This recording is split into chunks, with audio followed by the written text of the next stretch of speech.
Assalamualaikum warahmatullahi wabarakatuh. Halo teman-teman pencinta kisah misteri. Jumpa lagi dengan saya Dika di Kisah Hororku. Gimana kabarnya semua? Baik yang ada di Indonesia maupun yang ada di luar negeri pada saat ini. Semoga kita semua dilimpahi rahmat, rezeki dan juga kesehatan oleh Allah Subhanahu wa taala. Amin. Kembali pada episode kali ini, aku akan membawakan sebuah kisah yang dikirimkan oleh Mbak Yulia, di mana Mbak Yulia ini pernah mengalami sebuah kejadian mistis yang bersangkut paut dengan sebuah minyak dari Kalimantan. Gimana kisah selengkapnya? Simak terus kisah ini sampai habis. Tapi sebelum kita mulai kisah ini, ada baiknya kalau kita semua berdoa agar apa yang dialami oleh Mbak Yulia tidak terjadi kepada kita semua. Sudah siap teman-teman? Terapi merinding dimulai. Halo para pemirsa kisah hororku, kenalkan namaku adalah Yuli. Setelah sekian lama aku menjadi pendengar di channel ini, pada akhirnya aku mau membagikan kisahku, dan semoga saja kisahku ini bisa menjadi pembelajaran buat teman-teman semua atas apa yang pernah aku dulu alami. Aku adalah single factor dalam kehidupan ini, bertahan hidup dengan segala cara agar bisa membiayai kedua orang tuaku yang sudah tua, serta membiayai adikku yang masih sekolah. Jelas saja, aku ini berasal dari keluarga yang memiliki keterbatasan ekonomi, membuat jenjang pendidikanku hanya sampai di tingkat SMA. Di zaman sekarang, wanita dengan jenjang pendidikan seperti itu tentunya susah untuk mendapatkan pekerjaan yang layak dalam hal penghasilan. Apalagi beban hidupku dan juga keluargaku sangatlah besar. Hal itu membuat aku mengambil jalan pintas untuk menjadi seorang pemandu lagu di salah satu tempat karaoke yang ada di kotaku. Ya memang gajinya tak seberapa, namun tips dari tamu bisa dibilang sangatlah besar pada saat itu. Bekerja di dunia malam sangatlah susah, apalagi lingkungannya yang begitu keras membuat kita harus bisa menghalalkan segala cara agar bisa bertahan. Namun, persaingan di sana bisa dibilang sangatlah tidak wajar. Di awal-awal aku bekerja, hasil yang kudapatkan dulu bisa dikatakan lumayan per bulannya. Namun, seiring berjalannya waktu, para tamu lebih condong memilih pemandu lagu yang lebih muda dan juga baru. Dan hal itu membuat pendapatanku pun pada akhirnya menurun. Hal itu membuatku mulai berpikir keras agar aku bisa mendapatkan tamu lebih banyak lagi di tiap harinya. Namun, kalau hanya bermodalkan kecantikan dan suara yang bagus, nampaknya itu tidak bisa memberikan jaminan bertahan di dunia malam. Saat aku sedang termenung memikirkan hal itu, ada satu hal yang membuat aku sedikit bingung.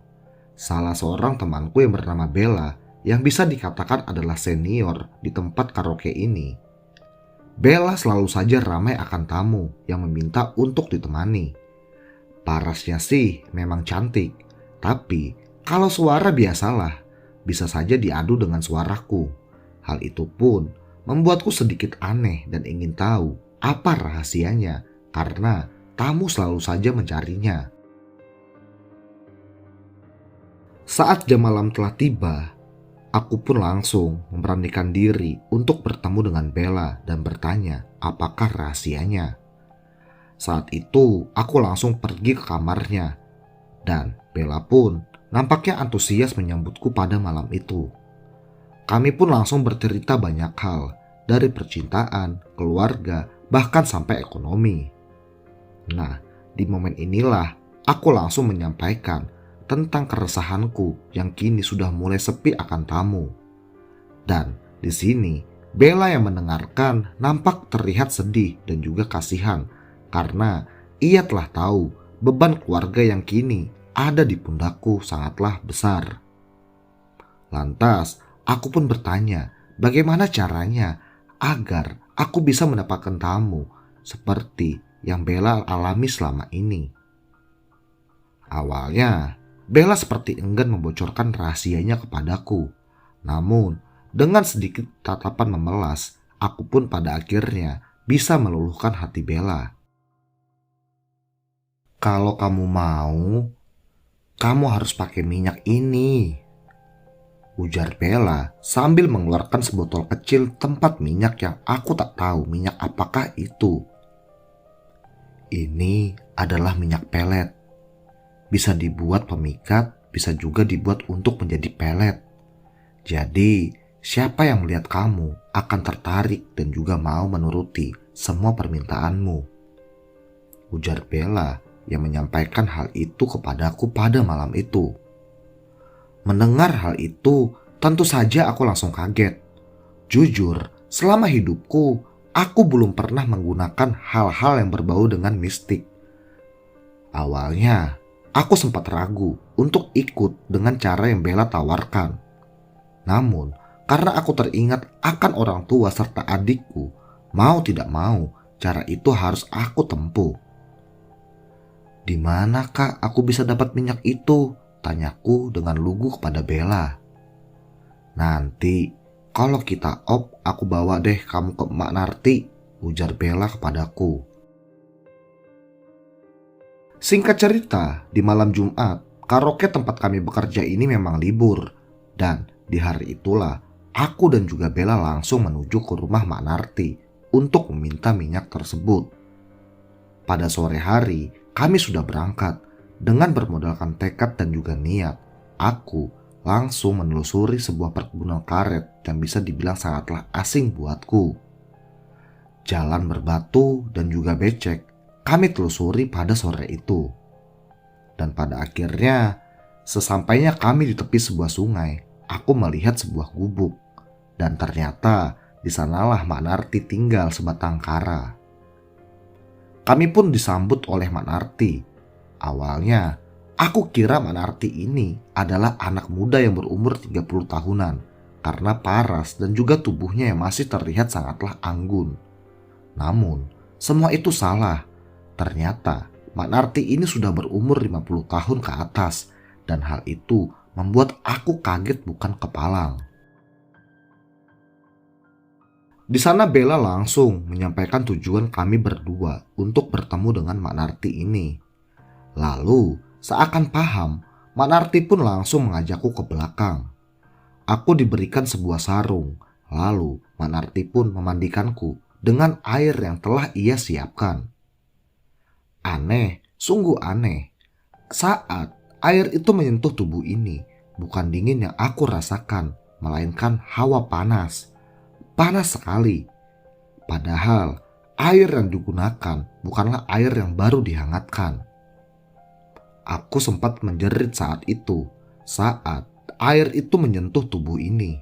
Namun, Bella dan juga Mak Narti memintaku untuk bertahan. Dan dengan tekad yang sudah bulat, akhirnya aku tetap melanjutkan ritual tersebut. Setelah itu, Mak Narti pun memberikan aku selembar kertas, di mana di sana ada sebuah tulisan mantra yang harus aku baca sebelum menggunakan minyak tersebut. Setelah itu, Mak Narti langsung mengeluarkan sebotol minyak kecil dari sakunya.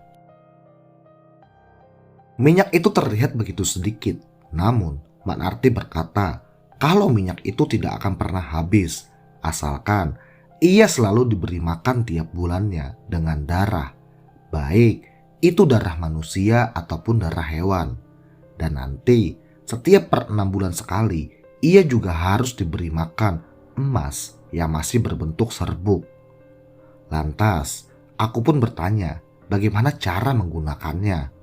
Mak Narti pun kembali menjelaskan, apabila aku ingin memelet seseorang, aku hanya perlu mengoleskan minyak tersebut ke tubuh korbanku. Dan apabila hanya untuk pemikat, aku hanya perlu mengoleskannya ke keningku. Mendengar penjelasan Mak Narti, aku pun langsung setuju. Karena memang pikiranku saat itu telah jauh disesatkan oleh harta dan juga nafsu. Setelah menyanggupinya, aku dan juga Bella langsung pamit pulang pada malam itu. Beberapa hari pun berlalu. Kini, semenjak kejadian yang aku alami dengan Bella, aku pun tiap malamnya selalu menggunakan minyak tersebut untuk menjadikannya sebagai pemikat bagi para tamu yang datang ke tempat kerjaku ini. Dan alangkah luar biasanya, tamu-tamu selalu saja memilih aku dan juga Bella untuk menjadi pemandu lagu di sana. Hal itu membuat penghasilanku pun kembali naik. Bahkan kini bisa dibilang sangatlah luar biasa karena uang tip yang aku dapatkan tiap malamnya sangatlah banyak. 3 bulan pun kini berlalu.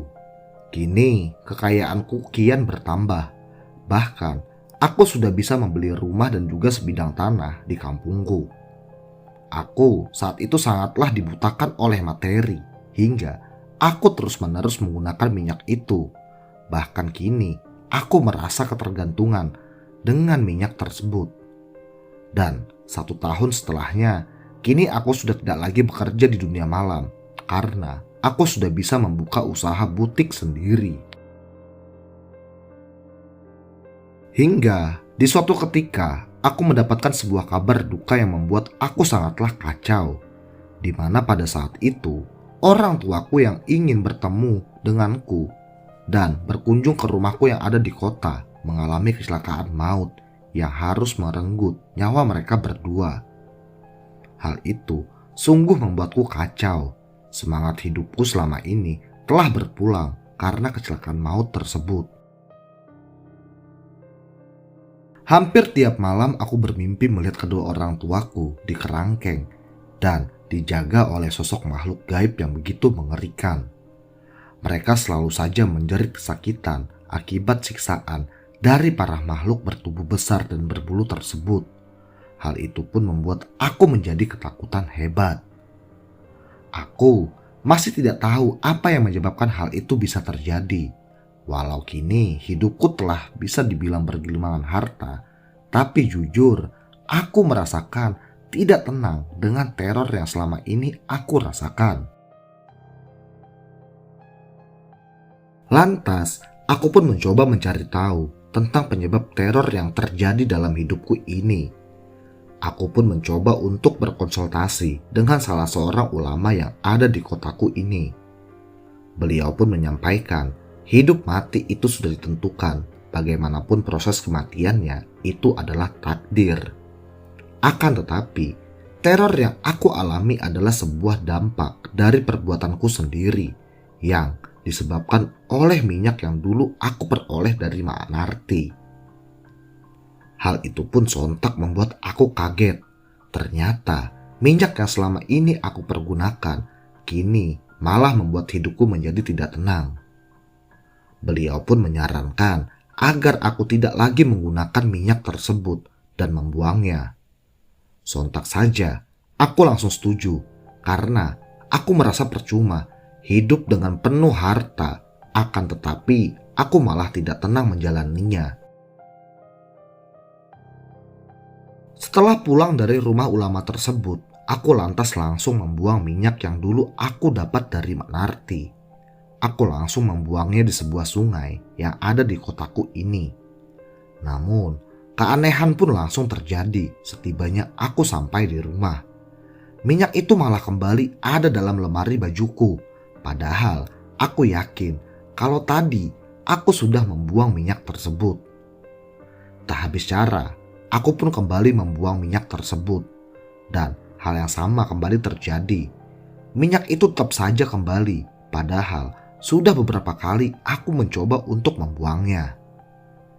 Karena muak dengan hal itu, aku pun mendiamkan saja minyak itu dan tak mau lagi menggunakannya. Bahkan untuk memberi makan tiap bulannya saja, aku sudah tidak mau lagi.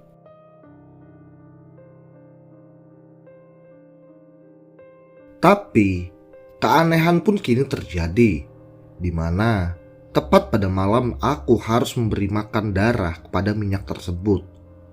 Aku yang notabene sudah tidak memberinya darah, tiba-tiba saja merasa kalau rumah yang aku huni kini telah dihuni oleh makhluk yang lain. Malam itu aku yang sendirian di rumah, tiba-tiba merasa kalau ada suara wanita yang menangis pilu.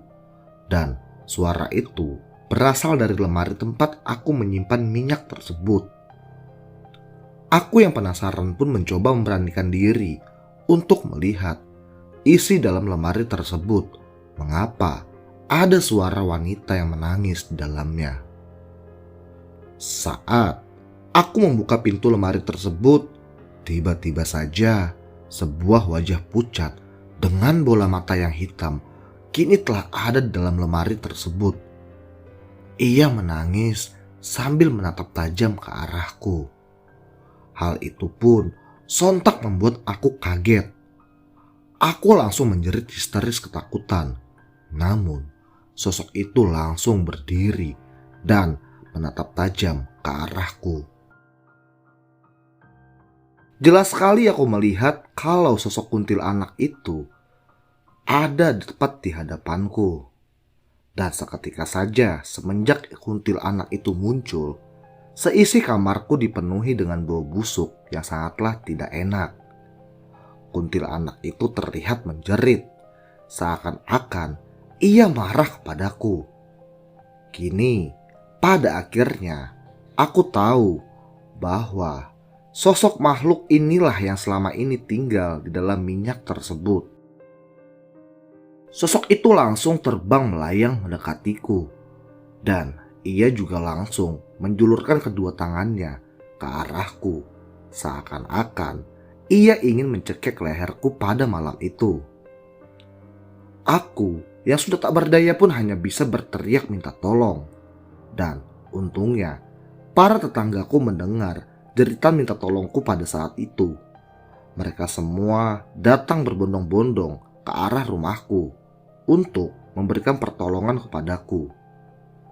Dan saat itu, sosok kuntilanak itu hampir saja menggapaiku. Namun, suara pintu rumahku langsung digedor oleh para warga yang kini telah berdatangan. Mereka semua langsung masuk ke rumah dan mencoba menolongku. Lalu, seketika saja, sosok kuntilanak itu langsung pergi ditelan gelapnya malam.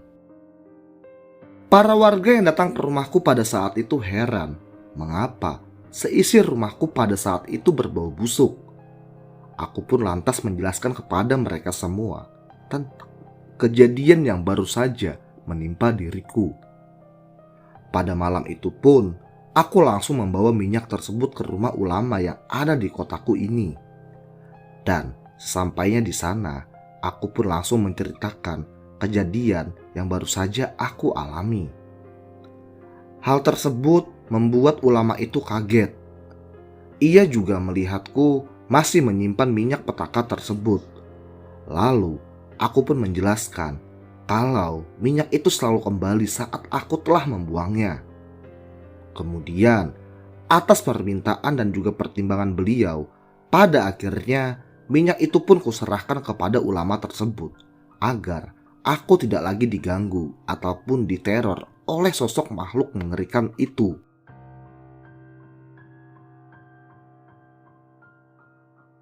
Seminggu berlalu setelah kejadian itu. Aku yang saat itu sedang berada di kampung karena tidak berani berada di rumah sendirian, tiba-tiba mendapat kabar kalau rumahku terbakar hebat dan tidak ada satupun yang bisa diselamatkan. Awalnya aku sungguh syok akan berita tersebut.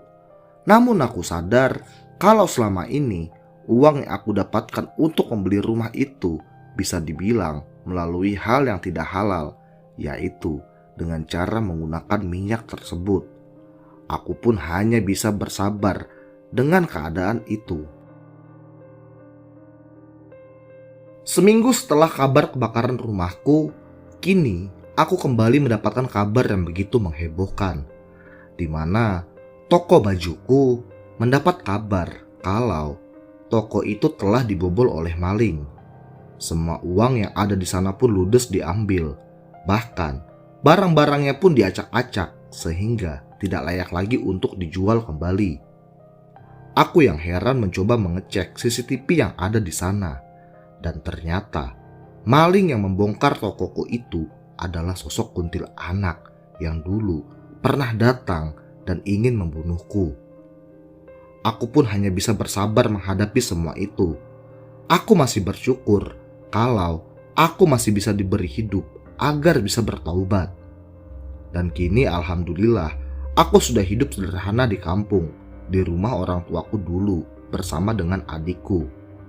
Dan ternyata hidup apa adanya dengan segala syukur atas nikmat yang telah kita dapat lebih indah dibandingkan aku yang dulu dibutakan oleh harta.